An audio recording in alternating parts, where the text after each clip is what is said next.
Last class we have seen many things regarding potential, potential difference, Ohm's law and all that. इसके ऊपर छोटे छोटे कुछ numerical करेंगे. बोर्ड में डायरेक्ट न्यूमेरिकल्स तो नहीं आते हैं, रेयरली आते हैं, लेकिन ये न्यूमेरिकल करने से हमारा कुछ कैलकुलेशन करने की एबिलिटी बढ़ेगा, इलेक्ट्रिक सर्किट को सॉल्व करने की एबिलिटी बढ़ेगा. इलेक्ट्रिकल सर्किट्स आते हैं सॉल्यूशन निकालने के लिए, तो to develop that ability of solving electrical networks हमें कुछ छोटे छोटे न्यूमेरिकल्स प्रैक्टिस करना जरूरी है. तो let us start with some questions related to Ohm's law. Ohm's law के बारे में हम लोग अभी तक जितना देखे हैं वो क्या था. ओम्स लॉ कहता है कि अगर हमारे पास कोई एक रेजिस्टेंस है जो कि A और B के बीच में कनेक्टेड है और A से B तक कुछ करंट जा रहा है IAB, potential of A is VA, potential of B is VB, तो ओम्स लॉ कहता है कि IAB is equal to VA minus VB by RAB. ये चीज को दिमाग में रखते हुए आज की क्लास हम लोग करेंगे. Let's see how we are going to apply this. Question number 1, simple question दे रहा हूं. ये कोई एक बैटरी है और यहाँ पर एक बैटरी है ऐसे.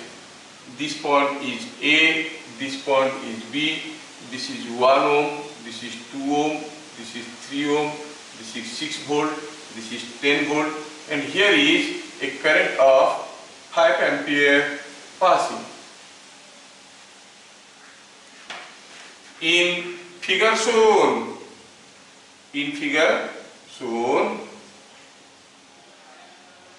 if VA is 100 volt, find VB. VA दिया गया है, VB पूछा गया है. कितना सिंपल सा केस है देखिए. VA दिया गया, VB पूछा गया है. We shall make use of ordinary concepts of potential difference. कैसे प्रोसीड करेंगे इसके लिए? Will go like this. पहले हम चलेंगे, निकालेंगे what is VA minus VB. अगर ये हम निकाल पाए तो VA दिया हुआ है, VB निकल जाएगा. How you find VA minus VB? It is the work done in moving from B to A. You know, जब B to A मूव करेंगे, when you are moving like this, here you are going in the opposite direction of current, so you will gain 3 into 5. Here you are going from the positive side towards the negative side, you are losing potential, so you say 6 minus 6. Again here you are going in the opposite direction of current. When we go in the opposite direction of current, we go from lower to higher potential, we gain potential by Ohm's law. It is 2 into 5. नहीं, फिर यहाँ पर हम ऐसे आ रहे हैं, अब यहाँ तक आ चुके हैं, यहाँ से यहाँ पर जाएंगे तो लोअर से हायर पोटेंशियल की तरफ जा रहे हैं तो गेन करेंगे 10 volt. Again here we are going in the opposite direction of current, again will gain 1 into 5 which is coming out to be 15 plus 10 25 plus 5 30 plus 10 40 minus 6 is 34. तो VA minus VB आया ये, तो VB कितने आया? VA minus 34. कितना simple है. 100 minus 34 is 66 volt. सबको समझ में आ गया होगा कितना सिंपल क्वेश्चन है. ठीक है, चलिए दूसरा क्वेश्चन देखते हैं. दूसरा क्वेश्चन देखते हैं अभी. सपोज मैं आपको कोई एक दूसरा क्वेश्चन देता हूं जिसमें मैं कहूं कि यहाँ पे कोई एक रेजिस्टेंस है, से ये 2 ओम का रेजिस्टेंस है, ये 3 ओम का रेजिस्टेंस है, और ऐसा करके कुछ बैटरी वगैरह लगा है. यहाँ पे एक बैटरी लगा है और यहाँ पे भी एक बैटरी लगा है. So say this is equal to 8 volt and this is equal to 29 volt. अब पूछा गया है find current in each resistance. हर एक रेजिस्टेंस में आपको करंट पता करना है. कितना सिंपल क्वेश्चन है, लेकिन थोड़ा सा दिमाग लगाना पड़ेगा. क्या क्वेश्चन नंबर 1 सबको ठीक ठाक समझ में आ गया है? Yes. Question number 2 is very simple. थोड़ा हम ओम्स लॉ यूज करेंगे। कैसे यूज करेंगे देखो, चलो मैं कुछ नाम दे देता हूं। ये पॉइंट ए है, ये पॉइंट बी है, ये पॉइंट सी है। सपोज मुझे पता करना है 2 ओम में क्या करंट है। हमें तो ये भी नहीं मालूम है कि करंट ए टू बी है कि बी टू ए है। तो ठीक है, मैं ए टू बी कर देता हूँ और ए टू बी कर देता हूँ तो नाम दूंगा आईएबी। और मैं आईएबी निकालूंगा। अगर बाई चांस नेगेटिव आ गया तो मैं अपना डायरेक्शन रिवर्स कर दूंगा।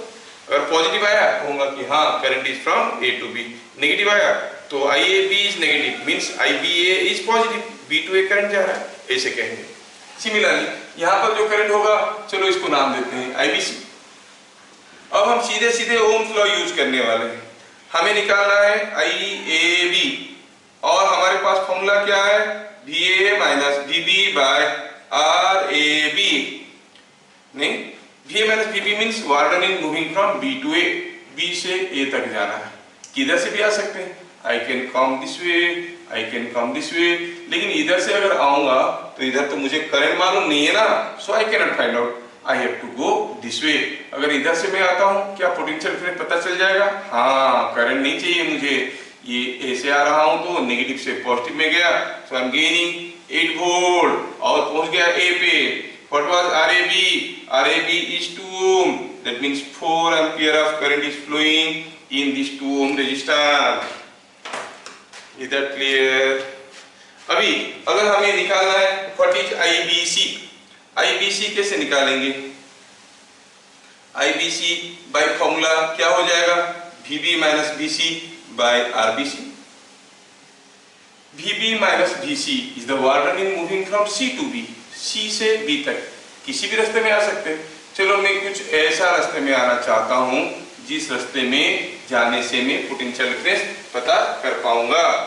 तो C to B when I am going like this, you see when I am going from C to B, here I am going from the negative side towards the positive side, so I am gaining 29 volt। फिर ऐसे आया, here I am going from the higher to the lower potential, so losing कितना 8 volt। और RBC क्या है, B और C का बीच का resistance, you say it is 3 ohm, so it is coming out to be 21/3 is 7 ampere। तो पता चल गया, दोनों में करंट पता चल गया। IAB is 4 ampere, IBC is 7 ampere, हमें पता चल गया simply using Ohm's law। तो आपको प्रैक्टिस करने के लिए मैं दूसरा क्वेश्चन दे सकता हूं। I can give U a different question now, I can give U a different question. ठीक है, क्वेश्चन नंबर 3। चलिए सोचिए और बताइए क्या होगा इस केस में। I am giving you a case like this, say here is a set of resistances, I connect a battery like this, I connect a battery like this and I connect a battery like this। ऐसे करके 3 battery में connect किया हूं। और देखो कि ये जो आपका रेजिस्टेंस है, सपोज ये 2 ओम है, ये 4 ओम है, ये 3 ओम है, ये 10 वोल्ट, ये 12 वोल्ट, ये 15 वोल्ट है। ऐसे करके दिया गया है। Suppose everything is given, it is coming out to be 15 volt, ऐसे मेंशन किया गया। Find current in each resistance. ठीक है, हर एक रेजिस्टेंस में करंट पता करना है। हम करने की एक ही तरीका जानते हैं अभी तक, using Ohm's law. I name these points as A, B, C and D। अच्छा, यहाँ का करंट का नाम देंगे IAB, यहाँ का करंट का नाम देंगे IBC, यहाँ का करंट का नाम देंगे ICD। बस निकालने की तरीका आपको आता है। एक मैं निकाल देता हूँ, IAB। IAB is VA minus VB by RAB। VA minus VB is the water is moving from B to A। किसी भी रास्ते में जा सकते हैं, लेकिन कहीं भी करंट मालूम नहीं है, ये सबसे तो नहीं आ सकते। ऐसा रास्ता ढूंढेंगे जिस रास्ते में बिना करंट जान के भी हम पोटेंशियल डिफरेंस पता कर सकते हैं। जैसे ये वाला रास्ता, ये ऐसे आ जाओ तो if you come this way you see yes आप B2A जा सकते हो। Here when you go like this, here you are going from the higher to lower potential, है कि नहीं? Higher to lower potential हम ऐसे जा रहे हैं, B2A जा रहे हैं, तो higher to lower potential losing 15 volts, फिर ऐसे आए, here we are gaining 12 volts, है ना? नेगेटिव से पॉजिटिव की तरफ जा रहे हैं और पहुंच गए A पे, divided by RAB कितना? 2 ohm. So how much is the answer coming out to be? -3/2 ampere. तो क्या कहोगे? IAB is -3/2 ampere मतलब IBA B से A क्या करंट जा रहा है? 3/2 ampere. Similarly, you try for IBC and ICD. तो देखो दिमाग लगाने में कोई ज्यादा वक्त नहीं लगेगा। अगर हमें IBC निकालना है, फॉर्मूला तो वही है VB minus VC by RBC, VB minus VC by RBC क्या हो गया VB माइनस VC? तो हम कहेंगे C2B जाएंगे कौन से रास्ते में? अब इधर हमें करंट पता चल चुका है, चाहे तो इधर से जा सकते हैं और you can follow a path where current is not required. क्या देखो तो ऐसा कोई पाथ एग्जिस्ट कर रहा है क्या? देखते C2B जाना, ऐसे आओ तो ऐसे ऐसे ऐसे ऐसे, हाँ हाँ जा सकते हैं C2B, yes we can go from C2B, let us go. Here we gain 10 volt, ऐसे आए, here we go from the higher to the lower, lose 12 volt, here we gain again 15 volt and reach B by total resistance कितना है? 4, so it is coming out to be 13/4 ampere. Positive answer आया मतलब direction of current is from B to C। बस आपको थोड़ा देखना है ढूंढ के कि कौन से रास्ते में जाने से हमारा आंसर मिल जाएगा। Now if I go for the value of ICD, ICD का वैल्यू निकालना है तो कैसे निकालेंगे ICD का वैल्यू?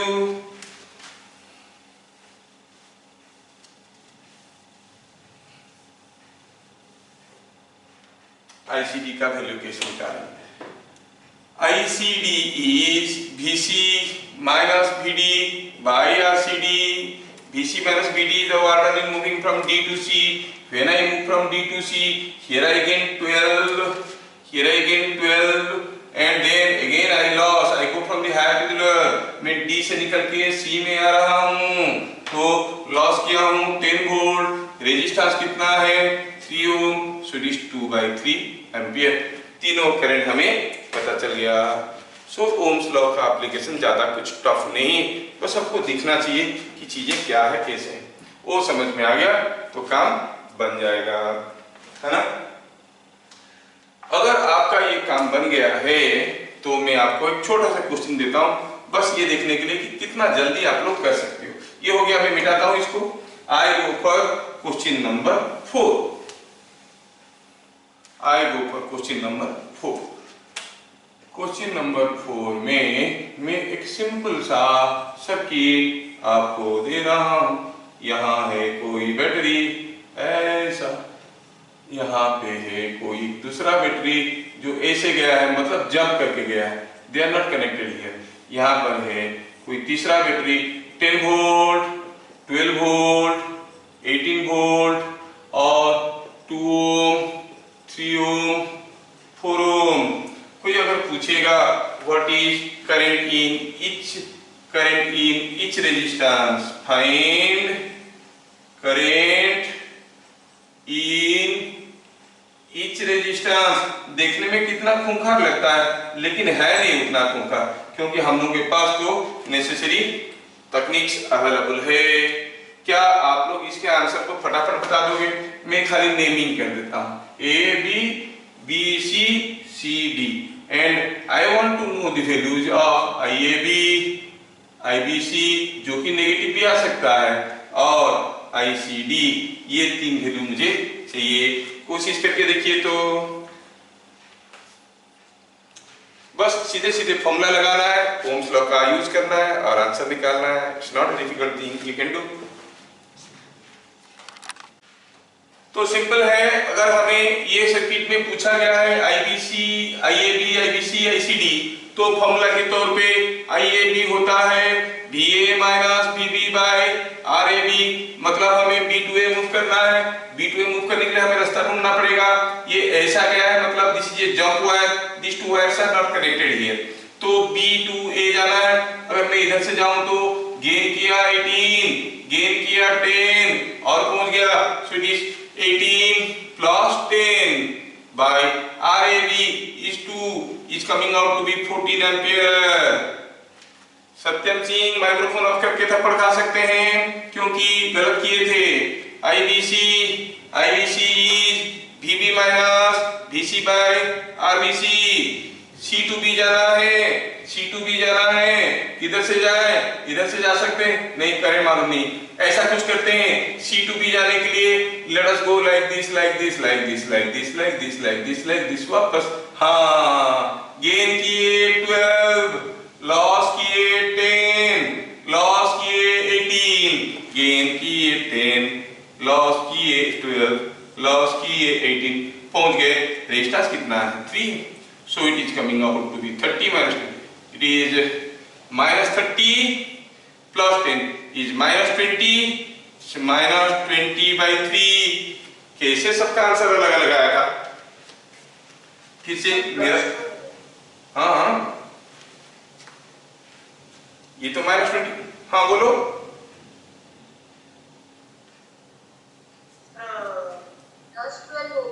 प्लस 12 होगा, C2B जा रहे हैं, C2B जा रहे हैं, हाँ प्लस 12 है, C2B जा रहे हैं, सो प्लस 12, ठीक है, माइनस 10 माइनस 18 और माइनस 10 माइनस 18, सॉरी तो कैलकुलेशन गड़बड़ हो गया था।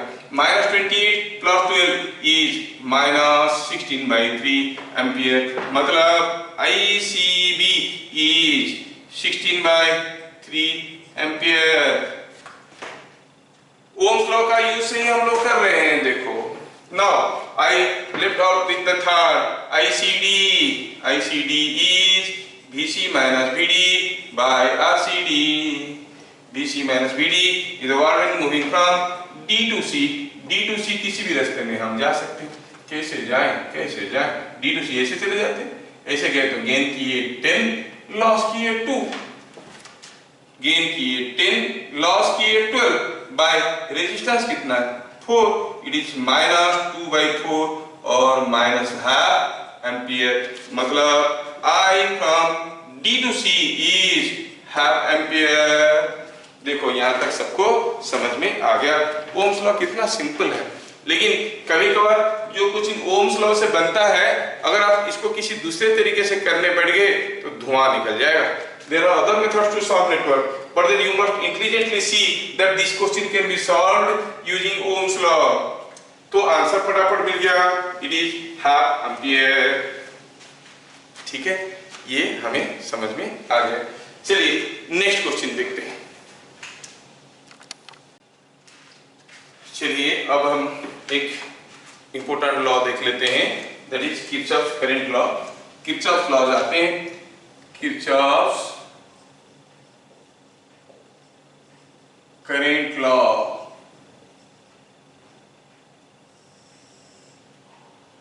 ठीक है, किरचॉफ्स करंट लॉ क्या कहता है ये लॉ? इस लॉ को हम लोग KCL कहेंगे शॉर्ट फॉर्म में।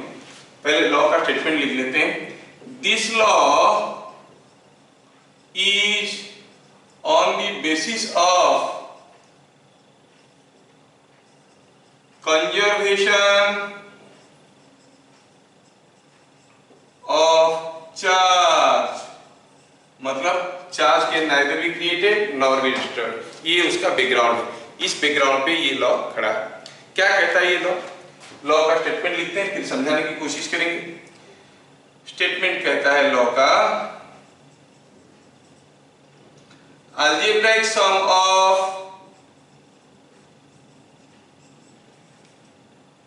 incoming and outgoing currents, algebraic sum of incoming and outgoing currents at any node, node मतलब junction, network is always equal to 0, ठीक है, ऑलवेज इक्वल टू 0। क्या बोल रहा है? Algebraic sum of incoming and outgoing current. पहले समझे कि अलजेब्रिक सम का मतलब क्या है। अलजेब्रिक मतलब कोई साइन असाइन करना है। इनकमिंग करंट को अगर हम पॉजिटिव ले लेंगे, आउटगोइंग करंट को नेगेटिव ले लेंगे। इनकमिंग करंट को अगर नेगेटिव ले लेंगे, आउटगोइंग करंट को पॉजिटिव ले लेंगे, ठीक है। इसको कहते हैं algebraically arrangements. Algebraic sum of मतलब अगर कोई एक जंक्शन को हम देखेंगे, कोई एक नोड, क्या है junction? Junction is a point where a number of things are connected, not necessarily resistance. There may be diodes, there may be batteries, there may be capacitors, कुछ भी हो, कोई फर्क नहीं पड़ता। Suppose this is what is a junction. Here you find a current I1 is going to the junction. Here is a current I2 is coming out from the junction. Here I3 is entering. Here I4 is coming out. Here I5 is entering. So you see there are some currents entering to the junction, some currents coming out from the junction. So what this law says? Law says algebraic sum of incoming and outgoing currents. मतलब incoming मतलब कहाँ आ रहा है? Node पे इन आ रहा है। कौन कौन करंट? I1 आ रहा है, I5 आ रहा है, I3 आ रहा है। अगर हम इनकमिंग करंट को पॉजिटिव ले लेंगे, इनकमिंग करंट को अलजेब्रिक सम है ना, किसी एक नाम पर देना पड़ेगा। इनकमिंग को चलो देते हैं पॉजिटिव, आउटगोइंग को चलो हम नेगेटिव ले लेते हैं। सपोज ऐसे सोचेंगे तो सारा करंट को जोड़ेंगे, जोड़ते हैं सारा करंट। I1 इनकमिंग है तो क्या लिखेंगे? पॉजिटिव। I2 आउटगोइंग है, क्या लिखेंगे? -I2। I3 इनकमिंग है, क्या लिखेंगे? I3। I4 आउटगोइंग है, it is -I4। I5 incoming है, call it I5, that is equal to 0. This is what is the law saying.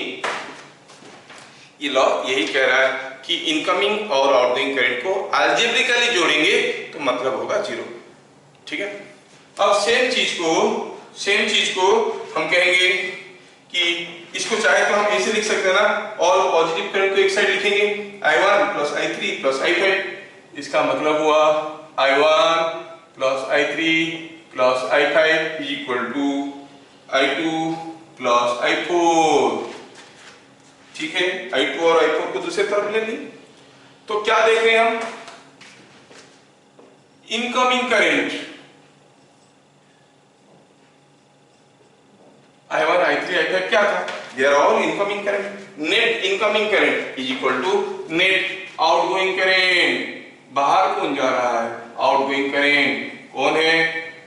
ये है I2 and I4. These are all outgoing currents. तो law यही कह रहा है कि total incoming current at any node is equal to total outgoing current, ठीक है। ये हो गया किरचॉफ करंट लॉ। इसके बारे में सबको ऑलमोस्ट ये चीज मालूम था। इसका हायर वर्जन है, वो हायर वर्जन मैं बताऊंगा और उसको समझेंगे। लेकिन बोर्ड एग्जाम में बार बार आता है state Kirchhoff current law and verify on the basis of which law Kirchhoff's current law stands. So that is very important statement. This law is on the basis of conservation of charge, ठीक है। आता है क्या? Verify करने के लिए, verification of the law, verification of Kirchhoff's current law, ठीक है। तो कैसे कहेंगे? Q charge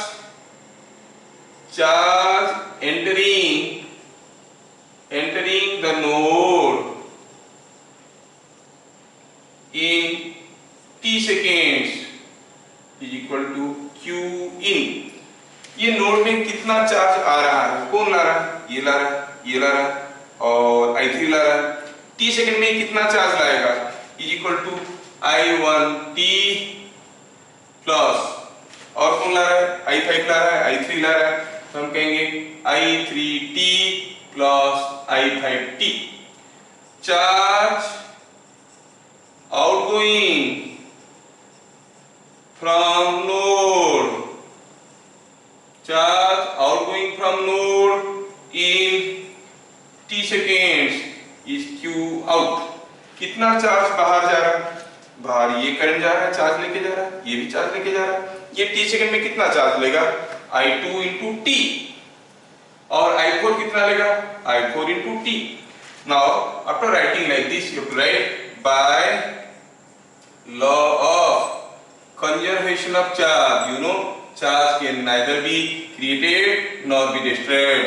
conservation of charge क्या मिला, हम कहेंगे q in must be equal to q out, जितना अंदर घुसेगा उतना ही निकलेगा।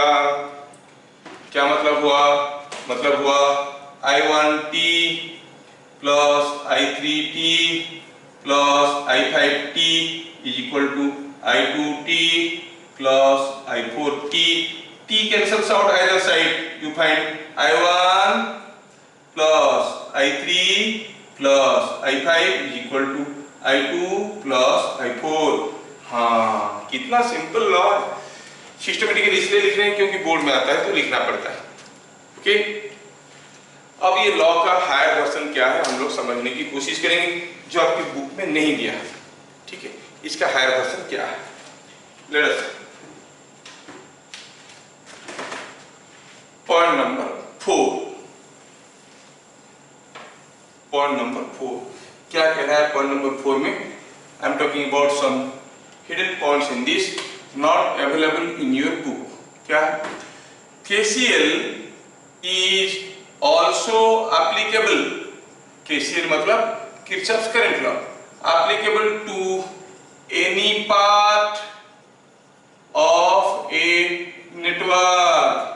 नेटवर्क का किसी एक पार्ट को भी आप अप्लाई कर सकते हो, you can apply to any part of a network. For example हम कहेंगे कि मान लो कि यहाँ पर ढेर सारे चीजें कनेक्टेड है, ठीक है, ऐसे करके कुछ चीजें कनेक्टेड है, ठीक है, यहाँ so many things are connected। Here is suppose another circuit where a number of things are connected like this।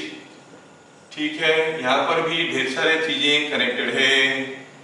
अब मैं क्या करूं कि यहाँ पर मैं एक बैटरी ऐसे कनेक्ट कर दिया, यहाँ पर एक रेजिस्टेंस कनेक्ट कर दिया। नाउ सपोज हियर भी कुछ रेजिस्टेंस है। अब एक बहुत बड़ा सा सर्किट है, किसी तरह से मुझे पता चला कि यहाँ पर करंट है I1, यहाँ पर करंट है I2, यहाँ पर करंट है I3 सपोज। तो Kirchhoff current law is also applicable to any part of a network. Network का कोई एक पार्ट को ले लो, उस पार्ट पे जितना करंट घुसेगा उतना करंट निकलेगा, जितना करंट घुसेगा उतना करंट निकलेगा। Suppose I consider this is A part of the big network. ये बड़ा नेटवर्क का ये टुकड़ा है। देखो तो इसके अंदर बैटरी एक करंट घूम रहा है, वो सब हमें नहीं देखना है। उसके अंदर घुसने वाला करंट क्या है I2, निकलने वाला करंट क्या है I3 एंड I1। तो आप कहोगे बाय KCL आप कहोगे I2 must be equal to I1 plus I3 irrespective of how the connections are। जितना करंट घुसेगा उतना ही करंट बाहर निकलेगा। ये किरचॉफ करंट लॉ का हायर अंडरस्टैंडिंग है। The law is not only applicable to a node, it is also applicable to any part of a network। हम लोग ढेर सारे एग्जाम्पल लेंगे और इसको करेंगे, और जो क्वेश्चन इस तरीके से फटाफट बन जाएगा, दूसरे तरीके से बनाओगे तो काफी लेंथी हो जाएगा। ठीक है, ये आपको एक एग्जाम्पल में दिखा दिया। अब सोचो दूसरा example, you know your house is having say inverter and you are having a DG set. आपके घर में अपना डीजल जनरेटर भी है और आपके घर में ढेर सारे एक्टिव सोर्सेस भी है, पैसिव सोर्सेस भी है, and your house is being supplied from the pole. बाहर के खंबे से आपके घर में पावर सप्लाई हो रहा है, जबकि आपके घर में ढेर सारे चीज कनेक्टेड है। कुछ पावर जनरेटिंग सोर्स भी है, कुछ पावर कंज्यूमिंग सोर्स भी है। सपोज बाहर से कुछ 12 एम्पियर करंट आपके घर में आया, तो बाहर कितना करंट जाएगा, 12 एम्पियर या उससे ज्यादा या उससे कम ये जो करंट घुसेगा। अगर ये पूरे को हम एक part of the whole network समझेंगे तो जितना घुस रहा है उतना ही निकलेगा। 12 एम्पियर घुसेगा तो 12 एम्पियर जाएगा। If a house is supplied with 12 ampere, what current is coming back from the house, same 12 ampere. समझ में आ रहा? अच्छा, तो ये 12 एम्पियर करंट वापस आएगा। जितना आ रहा था उतना ही करंट जाएगा। आपके मन में क्वेश्चन आ रहा होगा, सर 12 एम्पीयर आया, 12 एम्पीयर गया, तो हम इलेक्ट्रिक बिल क्यों देंगे? आप जो इलेक्ट्रिक बिल दे रहे हो वो करंट बिल नहीं है, वो एनर्जी बिल है। सपोज आपके घर में सुबह 10 लोग आए काम करने के लिए, काम खत्म करके शाम को 10 लोग निकल गए, तो आप कंट्रैक्टर को बोलोगे क्या 10 लोग तो आए थे 10 लोग तो गए, पैसा क्यों लोगे? ऐसा बात नहीं, पैसा क्यों लोगे? क्योंकि वो जो 10 लोग आए जो काम किए, करंट आपके घर में आया, आपकी पंखा चलाया, आपका फ्रिज चलाया, आपका सारा जो इलेक्ट्रिकल अप्लायंसेस है सबको चलाया, फिर वापस चला गया। For the work done by current the energy consume you have to pay, and the meter you are having in your home is energy meter, वो रीड करता है कि कितना काम किया गया, समझ में आया? So you pay for the energy। तो डोंट थिंक कि घर में अगर 12 एम्पीयर करंट आता है तो ये जाते वक्त करंट कम हो जाएगा, ठीक है? अगर समझ में आया तो बताओ, सपोज हम कहेंगे ये 2 वायर है, ध्यान से देखना और फटाक से आंसर देना। दोनों वायर का डायमेंशन बराबर है, दोनों वायर का डायमेंशन बराबर है। हम मान, लेकिन इसका रेजिस्टिविटी है रो, इसका रेजिस्टिविटी है 2 रो। ध्यान से देखना, मैं चेक कर रहा हूं तुम लोगों को समझ में आया कि नहीं आया। अब सपोज यहाँ पर 10 एम्पीयर करंट एंटर किया, यहाँ पर भी 10 एम्पीयर करंट एंटर किया। कौन से केस में अदर एंड पे आपको लेस करंट मिलेगा, केस ए में कि केस बी में? ये ज्यादा रेजिस्टेंस है, ये कम रेजिस्टेंस है, तो इसमें करंट जाएगा, यहाँ पर कुछ करंट मिलेगा, इसमें कुछ करंट जाएगा, यहाँ पर कुछ करंट मिलेगा। कौन सा केस में, ए में कि बी में? कौन सा केस में current here will be less, first case और सेकंड केस? अरे मेरे भाई, अरे जितना घुसेगा उतना ही तो निकलेगा। अगर हम 10 कूलम चार्ज घुसेड़ रहे हैं, इसके अंदर निकलेगा 10 कूलम, ज्यादा कहां से आएगा या कम कहां से आएगा? जितना करंट घुसेगा उतना करंट निकलेगा। ये ध्यान में रखना, कोई रेजिस्टेंस के अंदर से करंट फ्लो करने से करंट डिक्रीज नहीं हो जाता, करंट का मैग्नीट्यूड सेम हो जाता है, करंट का मैग्नीट्यूड सेम रहता है, ठीक है? तो हम कहेंगे when A current passes through a resistance the magnitude of current increases decreases remain same. आपको रिमेन सेम क्यों? Kirchhoff current law, law of conservation of charge. जितना चार्ज इसके अंदर घुसेगा उतना ही तो चार्ज निकलेगा। नहीं तो सोचो, अगर 10 एम्पीयर घुसा और 5 एम्पीयर निकला, मतलब हर t सेकंड में 10 t चार्ज घुस रहा है, 5 t निकल रहा है, बाकी चार्ज तो इस वायर पे बढ़ जाएगा, तो फिर ये स्ट्रॉन्ग लाइन चार्ज बन जाएगा, बहुत स्ट्रॉन्ग इलेक्ट्रिक फील्ड बनाएगा। ऐसा कुछ नहीं होता है। What is the total charge in the wire when the current is passing? You say total charge in the wire is 0, क्योंकि करंट पास करने से पहले वायर न्यूट्रल था। जब करंट पास कर रहा है, जितना पास कर रहा है उतना ही निकल रहा है। So the charge in the wire is neutral, there is no charge in this wire. समझ में आया? So when current is passing through a wire it is not bearing any charge in it, ठीक है? तो ये चीज आपको समझ में आया। अब जो चीज आपको समझ में आया थोड़ा उसको यूज करेंगे और दोनों स्टेटमेंट को थोड़ा प्रैक्टिस में देखने की कोशिश करेंगे। ध्यान से देखना।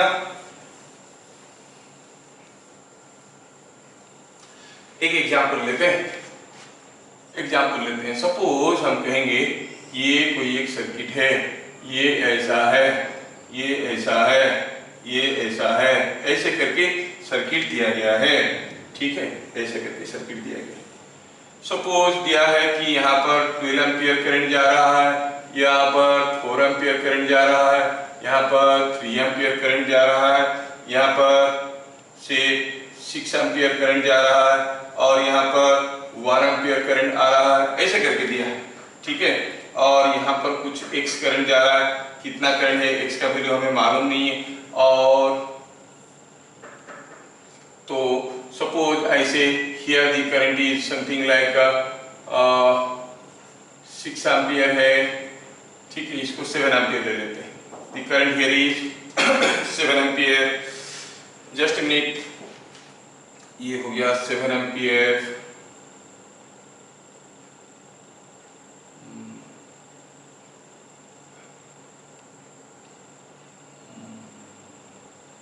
ठीक है, इसको हम 13 एम्पीयर कर देते हैं। Now you are to find out the current in the unknown branches. Suppose I want to know the current I1, I want to know the current I2, I want to know the current I3, and I want to know the current X. Find I1, I2, I3 and X. कोशिश करिए। खत्म करते हैं इसको। क्या दिया है? ऐसा कोई सर्किट है, I1, I2, I3, I4, X, ये सब मांगा है आपको, सारा नोन करंट्स। ठीक है, मैं सारा जंक्शन को थोड़ा नेमिंग कर देता हूं। Suppose this is A, this is B and this is C, this is D। ठीक है, इसको कहता हूं D, इसको कहता हूं E। सपोज हम कहेंगे KCL टू A। ए में इनकमिंग करंट क्या है? I in is equal to I out। Incoming current क्या है ए में? It is 13 amperes। Outgoing 7 and I2। Incoming current must be equal to outgoing current. पता चल गया, इसमें से I2 is coming 6 एम्पियर। कितना सिंपल है। अच्छा, I2 is 6 ampere. Now KCL to B, KCL to B, again I in is equal to I out। जितना current घुसेगा उतना ही निकलेगा। B में घुस रहा है कौन? 7, निकल रहा है कौन? 4 and I1। 4 plus I1, क्या मिल गया? I1 is coming out to be 3 ampere. और इससे सिंपल कुछ हो नहीं सकता। Now KCL to C, C को अप्लाई करते हैं तो C में देखेंगे I1 घुस रहा है और ये 3 एम्पियर भी घुस रहा है। हम लिखेंगे I in is equal to I out। घुसने वाला करंट कौन है C में? ये 3 एम्पियर, ये 3 एम्पियर, दोनों मिलके घुस रहे हैं। कितना है? 3 plus 3, निकल रहा है कौन? I4। मतलब I4 is 8 एम्पियर। I4 भी मिल गया। कितना सिंपल है। अभी और क्या बाकी रह गया? I1, I2, I4, I3। Now KCL to D, let us apply KCL to D। I4 6 आ रहा है। ओह सॉरी 3 plus 3 6 होता है। थोड़ा मेरा मैथमेटिक्स वीक है। ठीक है, तो हम कहेंगे कि now KCL to D, KCL to D is equal to, ये 6 एम्पियर है, D को KCL अप्लाई करेंगे। I in is equal to I out। I in हो गया 6 और ये I3 भी तो इन है, D के अंदर घुस रहा है। तो आप कहोगे I3 plus 6 is equal to outgoing है 6 आ रहा है, 6 जा रहा है। इसका मतलब I3 is 0। यहाँ पे कोई करंट नहीं है। ठीक है, ऐसा है। चलो ठीक है, ये I2, हाँ ठीक है। अब हमें KCL to E, KCL to E, I in is equal to I out। in क्या है? 6 एम्पियर। आउट क्या है? X plus I3 तो पहले देख चुके हैं, 0 है। इसका मतलब X is 6 एम्पियर। सो पता चल गया कि X is 6 एम्पियर। ऐसा करके हमारे पास एक सर्किट आ गया। ठीक है ना। तो इसको सॉल्व करने के बाद हमें करंट हर जगह पता चल गया, लेकिन जो इंप्रूव्ड वर्जन था उसको मैं वेरीफाई करना चाहता हूं। यहाँ पे जस्ट चेक करने चाहते हैं। तो ये आप लोग लिख चुके होंगे, मैं इसको यहां से मिटाता हूं और देखता हूं। हो गया, इसको मिटाते हैं।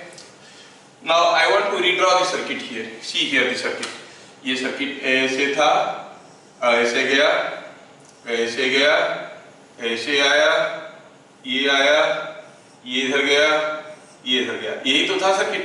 और ये था 13 एम्पियर हम लोग निकाल चुके हैं। ये 7 एम्पियर है, ये 4 एम्पियर है, ये 3 एम्पियर है, ये 3 एम्पियर है, ये आया 6 एम्पियर, ये आया 6 एम्पियर, ये आया 6 एम्पियर और ये गया 6 एम्पियर लाइक दिस, और यहाँ पर कोई करंट नहीं था। Current here was 0, current here was 0। Circuit को सॉल्व करने के बाद ऐसे मिला। मैं देखना चाहता हूं कि सपोज मुझे x निकालना है। x कौन था? ये मुझे निकालना है, जिसका वैल्यू x का वैल्यू 6 निकला है। Instead of going all these steps and find the value of x, मैं सीधा सीधा इसे निकाल सकता था। कैसे? Apply KCL to any part of the network. Suppose ये बड़ा सा नेटवर्क का एक टुकड़ा को मैं लेता हूं। I consider this is A part of a network. अच्छा, ये एक पार्ट है, तो ये पार्ट में जितना घुसेगा उतना निकलेगा। कितना घुस रहा है? इस पार्ट के लिए अगर अप्लाई करेंगे तो I in must be equal to I out। I in क्या है? 13। अंदर कहाँ आ रहा है? ये 3 भी तो आ रहा है, 3 भी तो अंदर आ रहा है, 3 भी अंदर आ रहा है। और आउट गोइंग कौन जा रहा है? I out में इधर 4 भाग रहा है, इधर 6 भाग रहा है, इधर 6 भाग रहा है। 4 + 6 + 6 है ना। अच्छा, ये x का वैल्यू लिखना चाहिए था। 4 + 6 + x, तो क्या इसमें से हमें x का वैल्यू 6 एम्पियर नहीं मिला? यस। तो इतना सारा कैलकुलेशन करके फाइनली हम लोग x निकाले। अभी तो हमें पता चल गया कि हम सीधे सीधे x निकाल सकते थे। कहने का मतलब हुआ, if you can intelligently apply KCL to any part of the network, you will find the incoming current is equal to outgoing current। वो काम फटाफट बन जाता है। ठीक है, तो इसके ऊपर हमें ढेर सारे क्वेश्चन करना है। किरचॉफ करंट लॉ के ऊपर इंपोर्टेंट क्वेश्चंस भी है, फिर किरचॉफ वोल्टेज लॉ देखेंगे और आगे बढ़ाएंगे। ये सबको समझ में आया क्या? Yes, it is understood।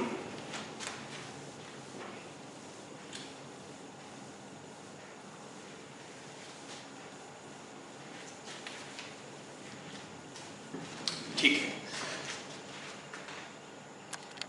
तो आज हम लोग इतने ही पढ़ते हैं, फिर मिलते हैं अगले क्लास। जय हिंद।